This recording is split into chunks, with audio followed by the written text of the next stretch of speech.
History: Fort Gilmer and Yeoman farmers.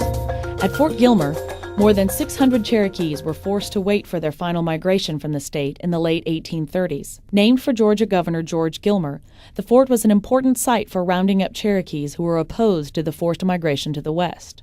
Troops came to the area in March 1837 and began building the fort in the spring and summer. The troops gathered more than 300 Cherokees into the fort, feeding them with supplies found locally and purchased in Tennessee. U.S. forces allowed some Cherokees to bring their livestock into the fort, but conditions were hard. In the summer, forces loaded the Cherokees into wagons and headed toward Ross's Landing, in groups of about 100 at a time. The Federal Road is well known as part of the Trail of Tears, and also as a route for gold miners a few years prior to the Trail of Tears. A bit less dramatic, but also important, were the hogs brought into North Georgia by drovers from Tennessee. There were twice as many hogs as people in northwestern Georgia in the antebellum period, and many, maybe most, of those hogs traveled the Federal Road. Hogs were crucial in the antebellum South as a source of food.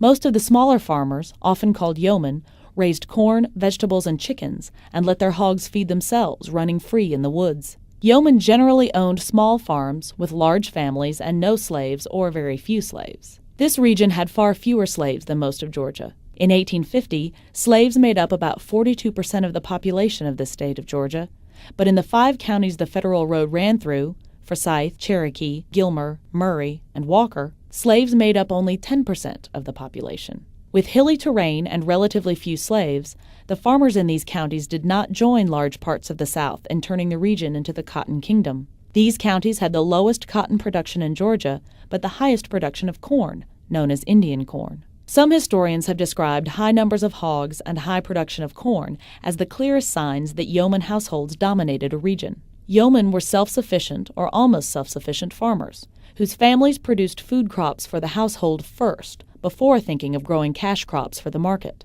They hated debts and taxes and valued independent life with no one telling them what to do.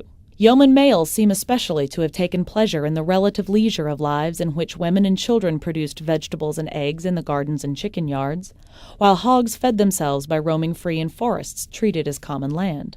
People in yeoman communities traded more with each other in barter systems than with people outside the local areas. Certainly many features of northwest Georgia fit this picture. Walker County, for example, had the largest number of homemade goods in the state in 1840. Another indicator of a largely agricultural economy was the small number of industrial workers. In 1850, the Cherokee Territory counties employed 200 people in manufacturing, 200 out of a total population of almost 50,000, and most of those worked either in the gold mining industry or in construction.